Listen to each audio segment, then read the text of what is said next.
मोह निशा सब सोवन हारा, देख ही स्वप्ने अनेक प्रकारा। तुलसीदास बाबा ने क्या वेदांत कहा है। मोह की निशा में, मोह क्या है? इस देह को मैं मानना और देह के संबंधियों को और साधनों को मेरा मानना, ये मोह है। मोह निशा सब सोवन हारा, देख ही स्वप्ने अनेक प्रकारा। तुमने अनेक प्रकार के स्वप्ने देखे थे, अब एक स्वप्न टूट रहा है, फिर नया स्वप्न जुड़ जाएगा। यदि रोते रहोगे तो नया स्वप्न जुड़ जाएगा, और जगते रहोगे तो तुम अब क्या बनोगे, क्या बोलूं। तुम वो हो जाओगे कि तुम्हारे चरणों में मेरे हजार हजार प्रणाम होंगे। तुम ऐसे बन जाओगे यदि तुम सावधान रहे तो। मैं तुम्हारी तो पूजा करता हूँ, 12 बजे तक गुफा में कमरे में रहता हूँ, 12 बजे आया हूँ इधर तुम्हारे बीच। मैं क्या कर रहा था? कोई शक्कर की दुकान पे थोड़े बैठा था, तुम्हारी पूजा कर रहा था, तुम्हारा ही ध्यान कर रहा था, तुम्हारा ही चिंतन कर रहा था। लेकिन खबरदार, जिसको तुम मैं मानते हो उसका चिंतन नहीं करता था। जिसको कृष्ण मैं मानते हैं, जिसको लीलाशाह बापू मैं मानते हैं, उसका मैं चिंतन करता था। और तुम वही हो। जिसका मैं ध्यान करता हूँ तुम वही हो। जिसको मैं नमस्कार करता हूँ तुम वही हो। जिसको मैं परमात्मा कहता हूँ तुम वही हो। तुम जरा जगो तो सही भैया। ओम ओम ओम ओम ओम ओम ओम ओम। अब देखते जाना, जगते जगते इस ध्यान के मौत को देखोगे न, तो जो 5-25 साल के बाद होने वाली मौत है उसको भी देख लोगे, तो उस समय भी तुम मुक्त हो सकते हो।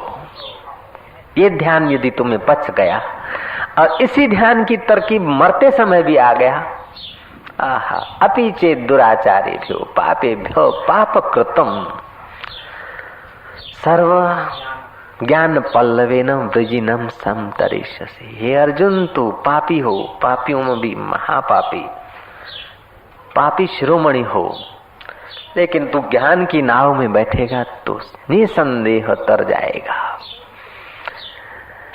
अंत समय भी तुम्हें ज्ञान हो जाए कि मैं नहीं मरता, ये मरता है। मैंने सुनाई थी वो कथा। बुद्ध तप कर रहे थे, तप करते करते शरीर खूब क्षीण हो गया था और शरीर में कोई शक्ति सामर्थ्य नहीं रही थी। ऐसे मौके पर सुजाता खीर ले आई और बुद्ध को बल मिल गया। सुजाता उनकी सेवा करती थी। सेवा करने वाला व्यक्ति स्वाभाविक ही निकटवर्ती हो ही जाता है। वो सुजाता बुद्ध की निकटवर्ती हो रही थी। एक दिन बुद्ध बैठे थे, एक अर्थी जा रही थी, राम बोलो भाई राम। बुद्ध उस अर्थी को देखकर खूब हंसे। सुजाता हैरान हो गई। सुजाता ने सुन रखा था कि सिद्धार्थ बुद्ध जब घर छोड़े थे तो इन्हीं कारणों से घर छोड़े थे। वृद्ध को देखकर, बीमार को देखकर, अर्थी को देखकर, बूढ़े सन्यासी को देखकर, इस प्रकार मौत को देखकर बुद्ध को संसार से वैराग्य हुआ था और बड़े गंभीर हो गए थे। चल पड़े थे और आज इसी मौत को देखकर बुद्ध हंस रहे। जिस मौत ने बुद्ध को चोट पहुंचाई वही वैसी ही मौत गुजर रही है किसी की और बुद्ध हंस रहे। सुजाता चकित हो गई। सुजाता ने कहा, हे बंते, आप मौत देखकर तो हो गए फकीर, हो गए खोजी, और उसी मौत को देखकर आज हंस रहे हैं, क्या बात है? बुद्ध कहते हैं कि सुजाता, मुझे हंसी उसलिए आ रही है कि पहले मैं समझता था कि मैं मरता हूं। मौत को देखकर, किसी की मौत को देखकर मुझे लगता था कि हम भी मरेंगे, लेकिन अब मैं समझ गया हूं कि ये मरेगा, हम कभी नहीं मरते, उसलिए मैं हंस रहा हूं।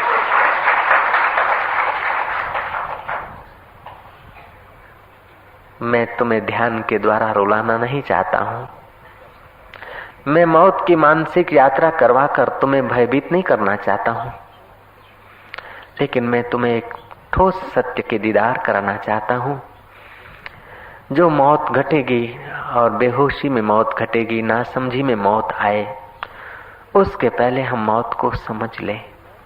और वो मौत आएगी जरूर। जिसको तुम मैं मान रहे हो उसकी मृत्यु जरूर होगी, और जिसको कृष्ण मैं मान रहे हैं, गुरु लोक मैं मान रहे हैं, शिव जी मैं मान रहे हैं, शास्त्र मैं मान रहे हैं, जिसको जो तुम्हारी असली मैं है उसकी मौत नहीं होती।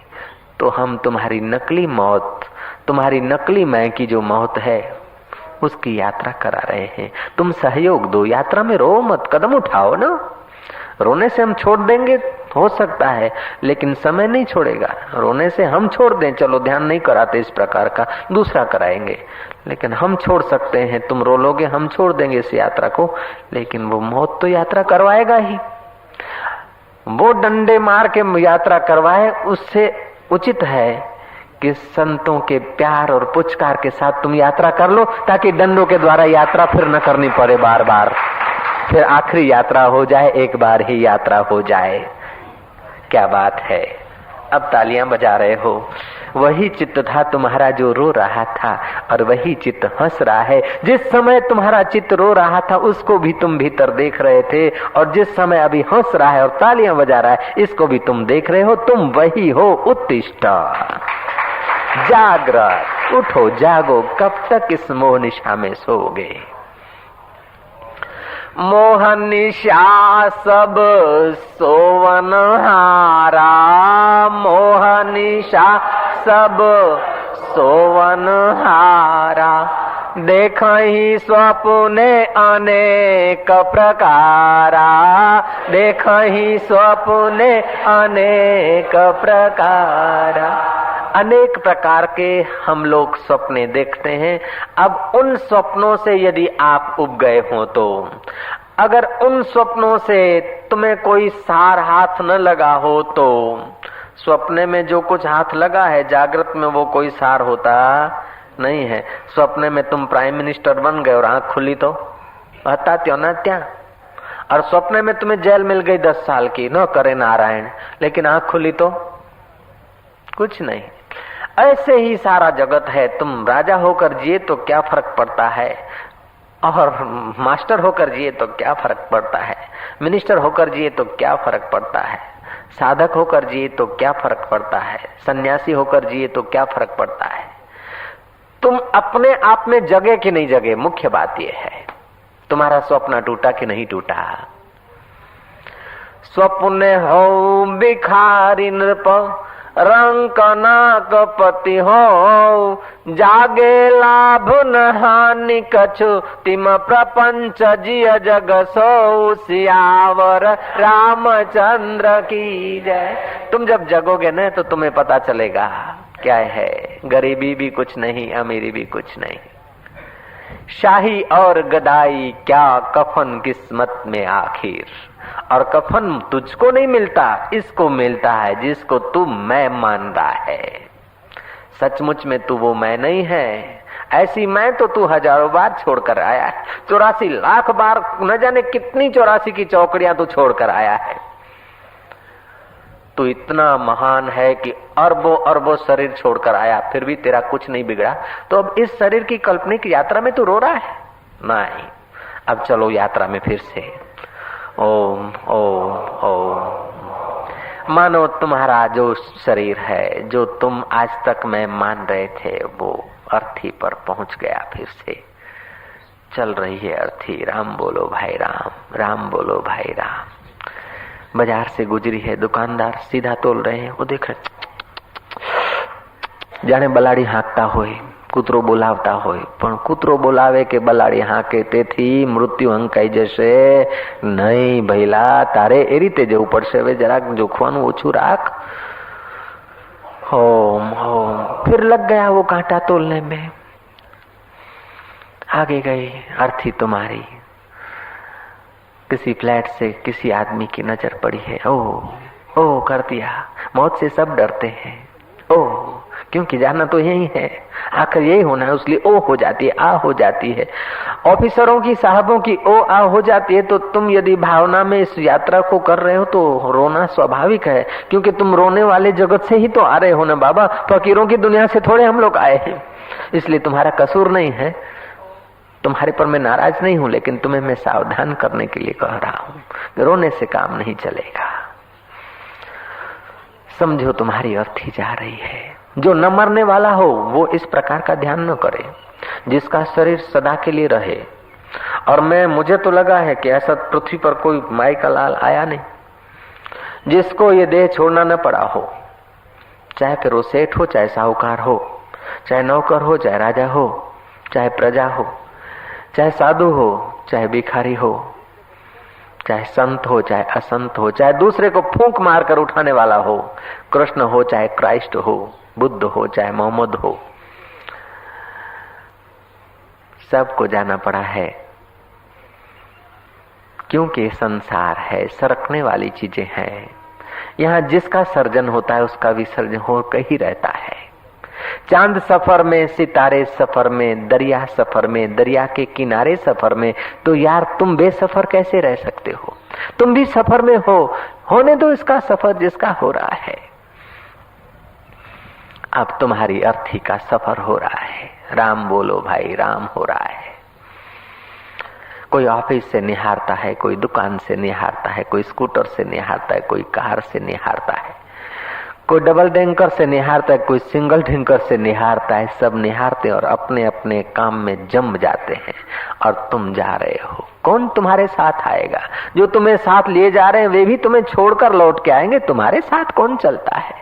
जिन्होंने वायदे दिए थे कि मैं साथ में हूं, तुम घबराना मत, हूं साथे चू, तू चिंता करिश नहीं, मैं तेरा साथी हूं, मैं तेरे साथ रहूंगा जब तक रहेंगे चांद सितारे, हम हैं तुम्हारे, तुम हो हमारे। जिन्होंने वायदे किए थे वे सब तुम्हें अब आखिरी यात्रा तक साथ दे रहे हैं।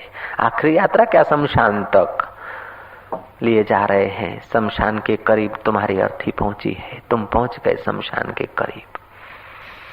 सुकन किया गया है, मत की फोड़ी, जिनमें जो रिवाज होता है, जिन लोगों में कुत्तों को लड्डू बांटे, बाल बिखेर दिए।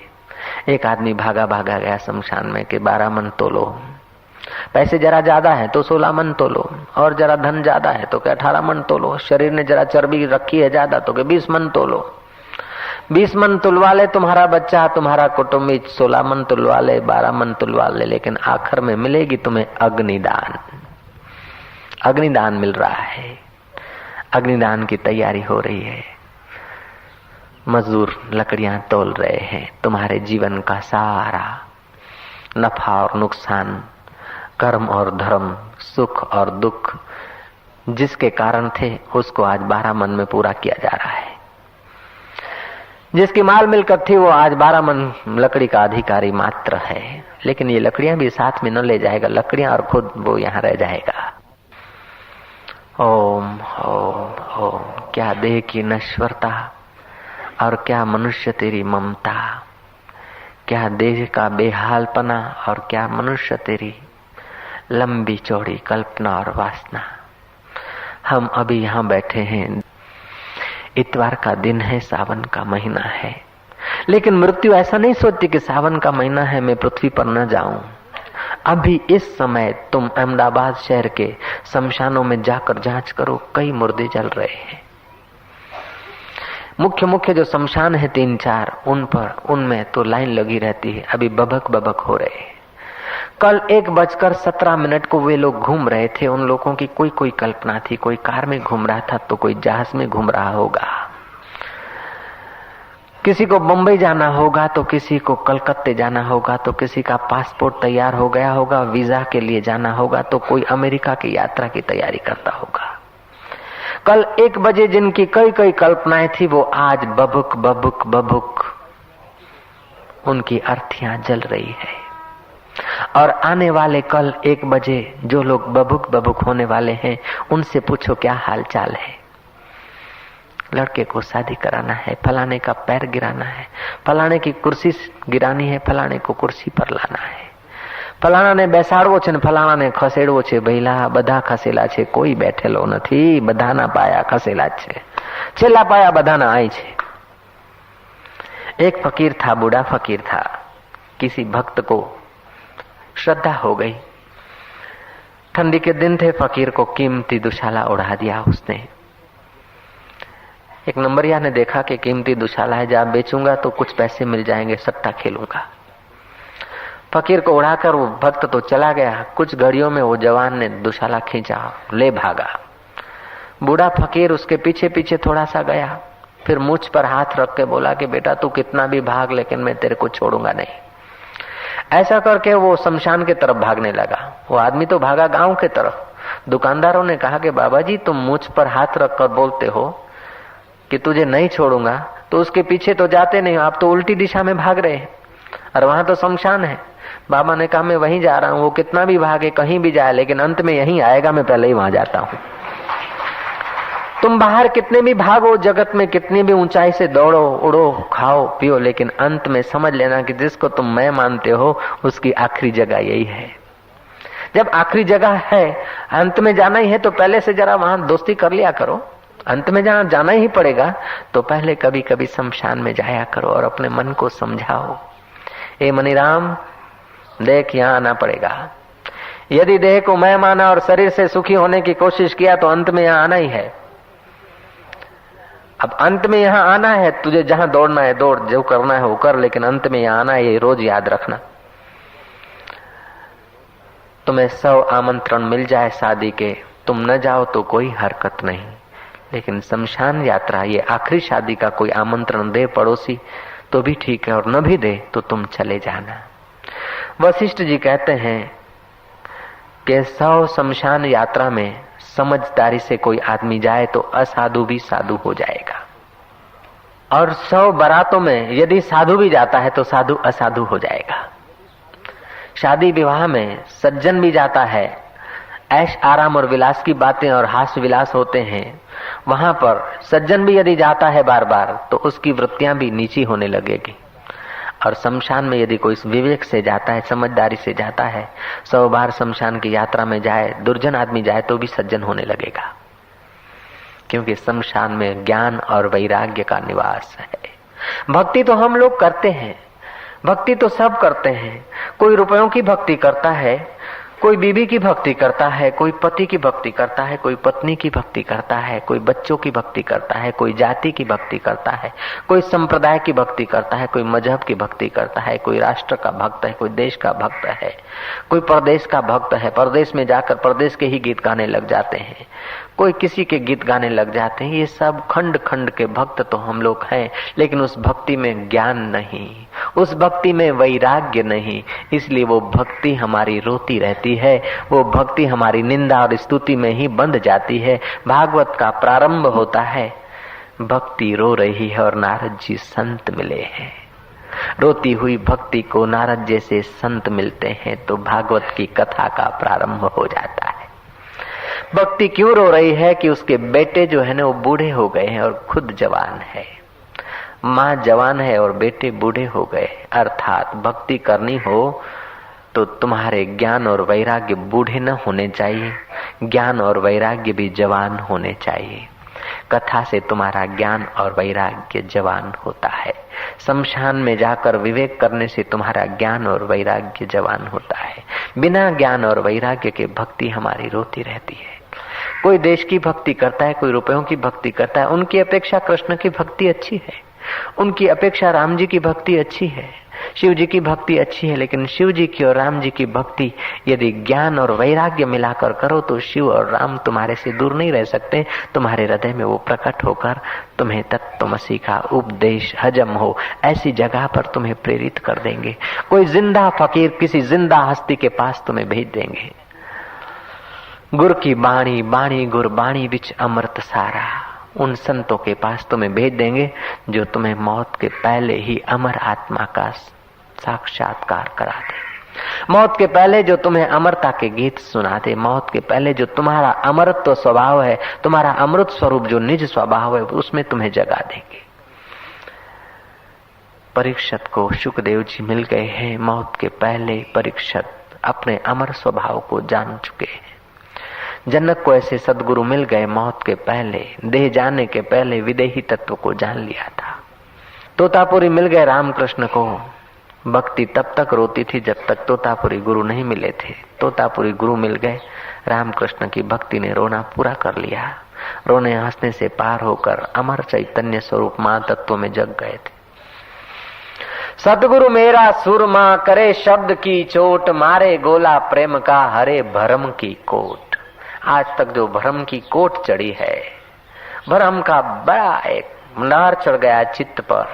मैं ये शरीर हूँ, ये मैं फलानी जाति वाला हूँ, फलाना मेरा नाम है, फलाना मेरा धर्म है, फलाना मेरा कर्म है। तमे कौन छो के बापू? मैं पटेल, અમે લેવા પટેલ, અમે કડવા પટેલ, અમે चौधरी पटेल, અમે मीठा पटेल। अरे पटेल फिर पटेल में लेवा देवा ये सब कल्पित है, ये सब भ्रमणा मात्र है संसार की। संसार व्यवहार चलाने मात्र का है।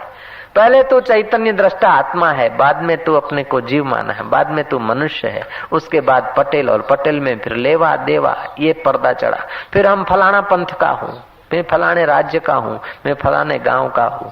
तू न किसी गांव का है, न किसी राज्य का है, न किसी पंथ का है, न किसी जात का है। ये तेरा खिलौना जो शमशान में जाएगा ये सब उसी की है मरब्बा। ये सब वही जा रहा है।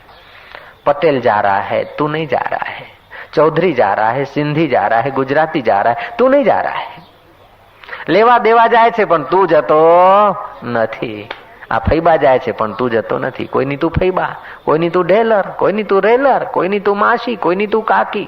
मासी काकी जो संबंध कल्पित थे, जिस कल्पित शरीर के साथ कल्पित संबंध जुड़े थे, वो कल्पित जा रहा है। इस कल्पित की कल्पनाओं को देखने वाला जो आत्मा है वो कभी जाता आता नहीं है। सतगुरु मेरा सुरमा करे शब्द की चोट, ऐसे ब्रह्म वचन सुना देते हैं फकीर लोग। बुद्ध पुरुष, तुम्हारा ज्ञान और वैराग्य यदि जवान है तो तुम्हारी भक्ति सचमुच फल जाती है। भक्ति का मतलब क्या है? भक्त का अर्थ है, भक्त शब्द का ही अर्थ है जो विभक्त न हो, जो अलग न हो, जो जुदा न हो।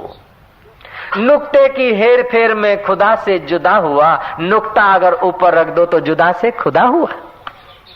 कोई कठिन काम नहीं है, ये अटपटा है। अब वो तुम्हारी अर्थी चली जा रही है शमशान में, लक्कड़ खड़के जा रहे हैं, लक्कड़ पर तुम्हें सुला दिया गया, तुम्हारी अर्थी को रख दिया गया। बंधा था, कहीं हाथ न हिल जाए, कहीं पैर न छटक जाए, कहीं सिर न हिल जाए, बराबर डोरियों से धागों से बांधा था। लाल कपड़ा, ऊपर गुलाब, अबील, फूल। फूल और गुलाल अभी तुम्हारी अर्थी पर छांटा था कि तुम्हारे कृत्य, तुम्हारी सुवास थोड़ी देर के लिए रह जाएगी। तुम्हारे श्वेत और लाल कर्म रह जाएंगे, शुक्ल और कृष्ण कर्म रह जाएंगे कुछ दिन के लिए लोगों के सामने गाने के लिए। बस अब तुम्हें अर्थी पे सुला दिया। तुम्हारा हितैषी या मित्र या कुटुंबी, जो भी तुम्हारे निकटवर्ती हैं, वे ही बेचारे ये सेवा का काम करेंगे। आखिर अब ला रहे हैं वो मशाल, तुम्हारे शरीर को चारों तरफ से दिया आग। जिसको आज तक मैं मान रहे हो उसको अब चारों तरफ से आग दे रहे हैं। घास फूस लिपटा था तुम्हारे अर्थी के साथ, लगी है आग, हुआ भड़का, बबुक बबुक बबुक आग ने घेर लिया। वो लाल कपड़ा तो उसी समय स्वाहा होने लगा। अब लाल कपड़े के अंदर जो लाल छुपा है, जिसको आज तक लाल समझ के पाल और पोष रहे थे, अब उसकी चमड़ी को घेर लिया आग ने। चमड़ी कितनी देर आग सहेगी? अब रक्त भी उबल गया, उबल रहा है रक्त, उबल रही है तुम्हारी चर्बी, उबल रही है तुम्हारी किडनियां, उबल रहे हैं तुम्हारे जिगर, उबल रहे हैं तुम्हारे हड्डी, मांस पेशियां, रक्त वाहिनियां। अब कब तक उबलेगी? वो भी जल रही है। उनको आग ने पकड़ लिया, आग ने घेर लिया।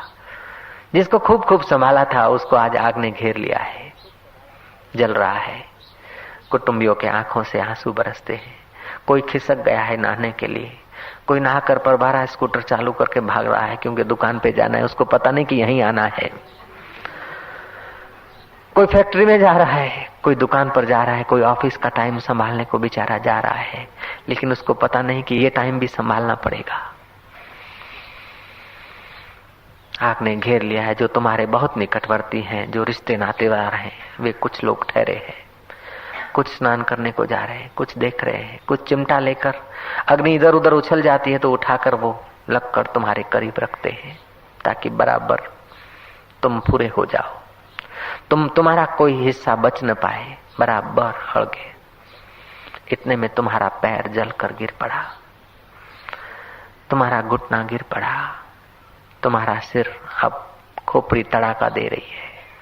जिस सिर पर न जाने क्या क्या अतर फुलेल डाले थे, न जाने क्या क्या कंपनियों के तेल लगाए थे, वो बालों को तो प्रथम ही भड़के ने स्वाहा कर लिया। अब बाल जिस खोपड़ी पे टिके थे और जिस खोपड़ी को ऊंचा रखने के लिए न जाने क्या क्या करते थे, कितनों कितनों को नीचा गिराते थे, अब वो खोपड़ी तड़ाका दे रही है, खोपड़ी फूटी है, चर्बी जल रही है, शरीर के अंग प्रति अंग को अग्नि ने घेर लिया है, सब स्पेयर पार्ट्स जुदे हो गए, शरीर का एक एक हिस्सा जल रहा है, गिर रहा है, जुदा हो रहा है।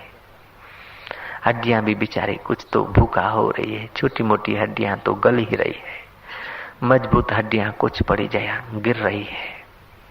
जिनको फूल करके लोग ले आएंगे वो कुछ बच रही है, बाकी का सब स्वाहा हो रहा है। अग्नि ने घेर लिया शरीर को, लक्कड़ अब अग्नि रूप ले रहे हैं, अर्थी ने अग्नि का रूप ले लिया, अब मुर्दे ने भी अग्नि का रूप ले लिया, मुर्दा जल गया।